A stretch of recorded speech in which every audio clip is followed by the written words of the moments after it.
Hello, I'm Richard Hunter, Head of Markets, and welcome to our look ahead for the week commencing the 18th of March. In terms of market movements this week, the song remains the same.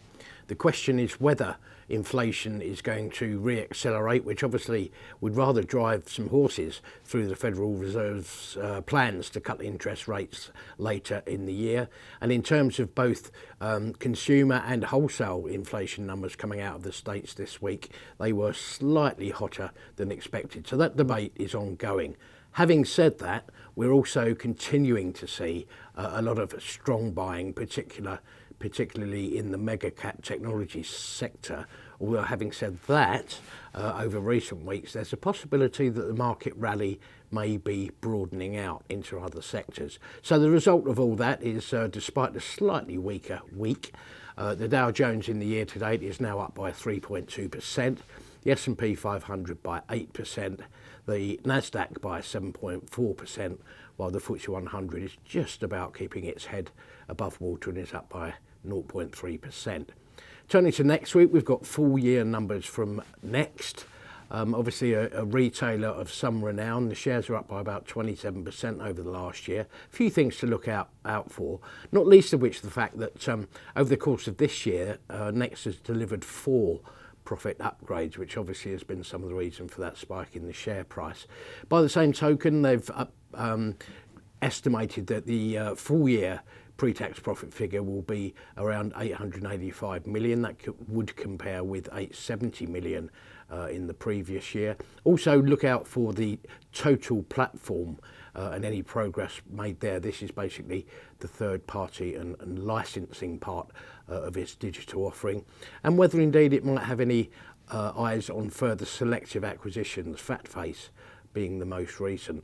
Also, there are full year numbers from Prudential, and incidentally in the insurance sector also from M&G and Direct Line. Prudential down 22% over the last year. There are a few doubters as to some of the potential for the company over the next few decades. It's now totally focused on Asia and Africa.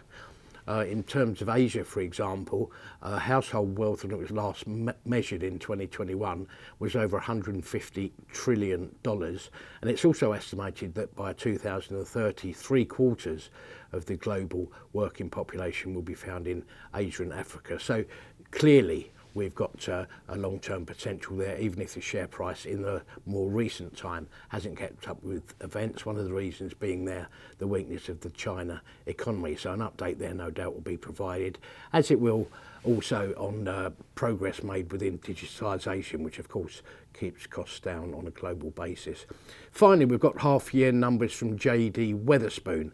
Certainly coming out of the other side of the pandemic hangover, shares are up by about 38% over the last year, although if you go back 3 years, the shares are down by 41%. So there's still some recovering to go. That being said, last time we heard from them at their previous full year numbers, they had swung back into profit from loss, and net debt was also reducing. So those are a couple of the things to look out for in terms of the half year numbers. Also, what their latest view is on the inflation pressures, which of course in theory should have started to ease. And finally, there's also a traditional salvo from the CEO of Wetherspoons against the authorities. It's usually around the likes of the disparity of tax treatment between the supermarkets and the pubs, but no doubt there'll be another one to look out for in these numbers as well. Thank you for watching. Have a great week.